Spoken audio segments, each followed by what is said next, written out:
Film ini terinspirasi oleh kisah nyata Amazons of Dahomey, pasukan elit perempuan dari kerajaan Dahomey, Afrika Barat, pada awal abad ke-19. Viola Davis berperan sebagai Jenderal Nanisca, pemimpin para pejuang wanita yang melatih generasi baru untuk melawan penjajah Eropa dan suku-suku yang memperdagangkan budak. Film dibuka dengan suasana malam yang gelap dan mencekam. Di sebuah desa yang dikuasai oleh musuh Dahomey, warga sedang berpesta dan berjata. Lalu, sunyi. Tiba-tiba dari semak-semak muncul siluet para wanita bersenjata, menyelinap dengan gerakan senyap seperti bayangan. Mereka adalah Agoji, pasukan elit wanita Dahomey. Dipimpin oleh Jenderal Nanisca, Viola Davis, mereka menyerbu kamp musuh dengan strategi gerilya, menyerang cepat, mematikan, dan tanpa ampun. Para penjaga pria terkejut karena yang menyerang adalah para wanita, kuat, brutal, dan terlatih.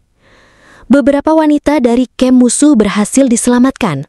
Mereka adalah tawanan atau budak. Serangan ini berhasil. Musuh terpukul mundur. Adegan ditutup dengan Nanisca berdiri di tengah puing-puing kamp, mata tajam memandang ke depan. Kekuatan dan keberaniannya jelas terpancar. Keesokan harinya, para pejuang wanita kembali ke kota kerajaan. Rakyat menyambut mereka seperti pahlawan. Di istana Abu Mei, Raja Gezo, Boyega menerima laporan kemenangan itu. Tapi politik istana tidak mudah. Para penasihat kerajaan mulai meributkan masa depan. Perdagangan budak masih menjadi sumber utama ekonomi. Tapi Nanisca menolak praktik itu. Ia percaya Dahomey bisa berdiri tanpa menjual sesama bangsa Afrika. Nanisca mulai menyuarakan ide berani, mengubah arah kekuasaan Dahomey. Tapi tidak semua setuju.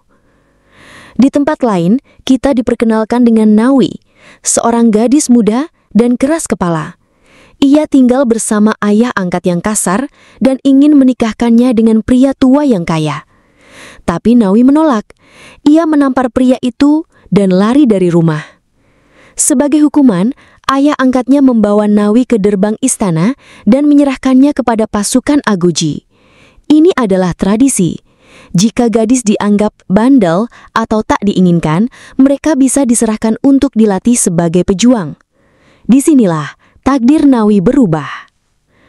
Nawi, gadis muda yang membangkang dan keras kepala, mulai menjalani pelatihan militer ala Agoji, pasukan elit perempuan kerajaan Dahomey. Pelatihan itu kejam, fisik, dan mental. Mereka diajarkan untuk bertarung, menghilangkan rasa takut, dan membunuh tanpa ragu. Close your mouth. You look like a fish. Nawi berteman dengan Izogi, pejuang senior yang karismatik dan jenaka. Persahabatan mereka memberi Nawi motivasi dan pelajaran tentang kehormatan. Di sisi lain, Jenderal Nanisca, sang pemimpin pasukan, awalnya tidak menyukai sikap keras kepala Nawi, tapi mulai curiga. Ada bekas luka di bahu Nawi, mirip dengan bayi yang pernah ia buang demi menyelamatkannya dari aib perbudakan. Konflik internal muncul di kerajaan. Raja Gezo dihadapkan pada pilihan, melanjutkan perdagangan budak demi kekayaan atau berpaling pada komoditas lain, minyak kelapa sawit yang lebih manusiawi namun berisiko secara ekonomi. Sementara itu, Nanisca dihantui masa lalu kelamnya. Ia pernah ditangkap dan disiksa oleh bangsa Oyo, musuh kerajaan Dahomey. Ia diperkosa dan dibuang, lalu melahirkan seorang bayi yang ia tandai dan serahkan kepada pendeta agar disembunyikan. Bayang-bayang itu muncul kembali karena Oba Ade, jenderal suku Oyo yang pernah menyiksanya, kini kembali sebagai musuh politik sekaligus militer. Kerajaan Dahomey menyerbu pasar budak untuk membebaskan rakyat yang dijual ke bangsa kulit putih. Nawi dan Izogi termasuk dalam tim penyusup. Mereka berhasil menyusup tapi akhirnya tertangkap. Izogi gugur dalam pertarungan brutal melawan prajurit musuh. Nawi diculik dan hendak dijual kepada bangsa Portugis. Tapi berkat kecerdasannya, ia membuat kerusuhan dan melarikan diri. menunjukkan keberanian dan kelicikannya yang luar biasa. Naniska, yang menentang perdagangan budak, justru disalahkan karena menyelamatkan para tahanan tanpa izin raja. Ia dicopot dari jabatannya. Namun, setelah melihat keberanian Nawi dan loyalitas pasukan, Naniska bergerak diam-diam. Ia memimpin tim kecil untuk menyelamatkan Nawi dan menuntaskan dendam masa lalu. Di tengah penyelamatan, Naniska akhirnya tahu bahwa Nawi adalah anaknya yang hilang. Hubungan mereka sempat tegang, tapi Nawi memaafkan ibunya dan mereka saling menerima takdir masing-masing. Adegan klimaks, pasukan Dahomey menyerang benteng suku Oyo untuk memutus rantai perbudakan. Naniska dan Oba Ade bertarung satu melawan satu. Duel penuh emosi, dendam, dan trauma masa lalu. Dalam adegan penuh ketegangan dan luka lama, Naniska menang, membunuh musuh yang pernah merenggut hidupnya.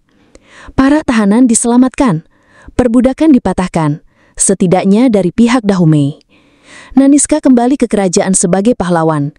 Di hadapan rakyat dan para tetua istana, Raja Gezo secara resmi mengangkatnya menjadi Woman King, Raja Perempuan, pemimpin setara raja yang belum pernah terjadi sebelumnya dalam sejarah kerajaan. Film ditutup dengan Nawi dan Naniska berjalan berdampingan, bukan hanya sebagai ibu dan anak, tapi sebagai dua generasi pejuang yang saling memahami. Pasukan Aguji kembali berlatih, kini dengan lebih banyak perempuan muda yang bergabung. Rakyat Dahomey mulai membangun masa depan tanpa perdagangan budak, walau jalannya tidak mudah. Kami bukan hanya pelindung, kami bukan budak, kami bukan bayangan, kami adalah kekuatan. Kami adalah suara, kami adalah raja. Layar gelap, musik etnik Afrika mengalun.